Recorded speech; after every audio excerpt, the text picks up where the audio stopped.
What's going on, guys? I hope you had a good weekend. We're going to get right into my recap video for UFC Vegas 87 Rozenstruik versus Gaziev. But first, I wanted to go over some of the fights on the prelims, particularly the very first fight of the night, Loik Radzhabov versus Kareem Abdul Al-Sawadi. Was a really good fight. In the third round, Loik Radzhabov knocks Al-Sawadi down, pretty much a KO. He follows up with probably 10 or 11 hammer fists right to the jaw. What I wanted to talk about was Chris Taioni, referee Chris Taioni. He just stared at it. I mean, he sat there and looked at the guy, letting him take 11 hammer fists right to the face before he stepped in and stopped the fight. I don't know what he was looking at, what was going on. Yeah, so that was pretty scary. Going forward, we got Vinicius Oliveira in round 3. He threw a flying knee knocked out Sopai. Nasty knockout. He was losing the fight, I believe. He was down probably 2 rounds on the scorecards, and in the third round, he really started hammering on some leg kicks, and Sopai backed off after one of the leg kicks. He backed off and almost ran away. Well, Oliveira chased him, literally chased him, running, flying knee right to the jaw, out cold, lights out. I mean, the prelims are pretty good. A lot of finishes and whatnot. But without further ado, let's get right into the main card. The first fight was Matt Schnell versus Steve Erceg. My prediction was Erceg by decision, but round 1, Matt Schnell, he come right out, stood toe-to-toe with Erceg. They had a great first round, firing back, fighting right in the phone booth. Erceg got the better of most of those exchanges. Matt Schnell was covered in blood, and he did rock Erceg once, but pretty much just showed how tough he is. Round 1 ended. I give that to Erceg. But second round, they come out pretty much more of the same, standing in the phone booth, and you can't do that too long, I guess, with Erceg. He ended up going a right to the body and a left right to the jaw and connected clean and totally just flatlined Schnell. I mean, he was out. Again, referee Chris Taioni was the referee. He did stop this one in time, but, I mean, how could you not? The guy was like a dead body in the middle of the octagon, so I have a clip here with Taioni talking to Matt Schnell's corner, and it just kind of shows a little bit more of this guy, how much he really enjoys people getting hurt. So let's take a quick look at that.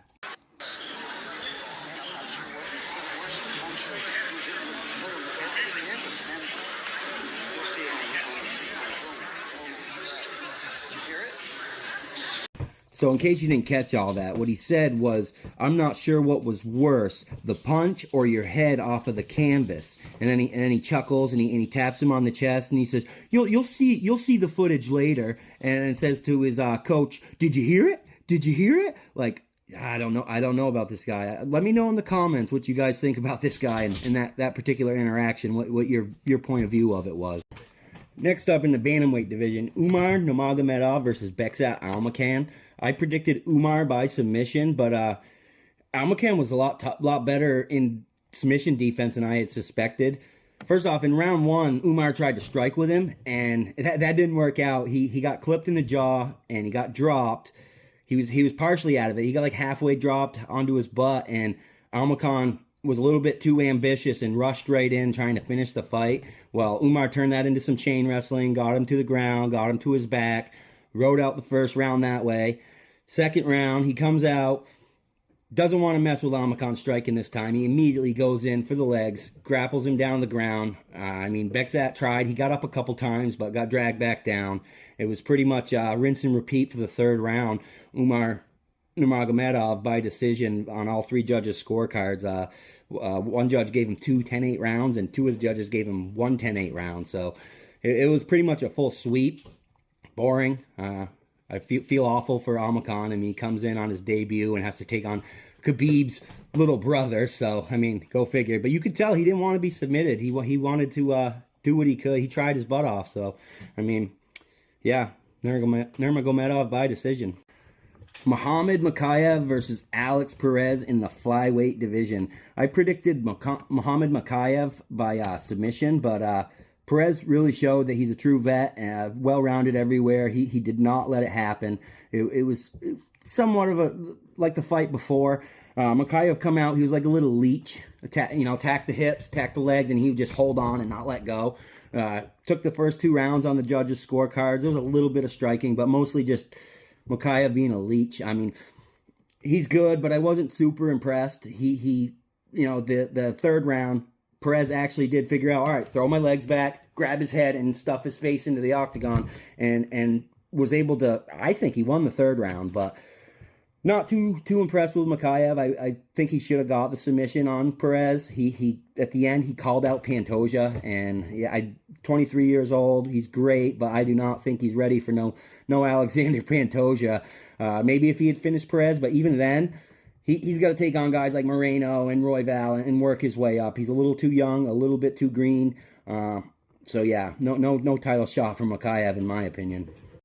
All right, the co-main event in the light heavyweight division is going to be Tyson Pedro versus Vitor Petrino.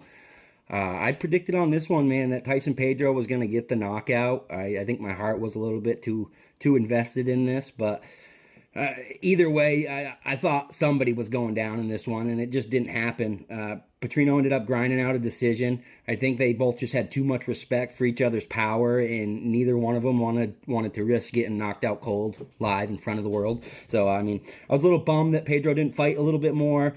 I was wondering what was going on. I'm thinking, hey, maybe he's just frozen by Petrino's physique. Maybe, I don't know. And then at the end, he took his gloves off, and he did retire. So I'm thinking maybe he just didn't want to risk getting knocked out on his retirement fight. Maybe he knew ahead of time that he was going to retire, and yeah, he wasn't about to go out like that. So a little bit bummed about this one, but that's what it was. It was Vitor Petrino by decision.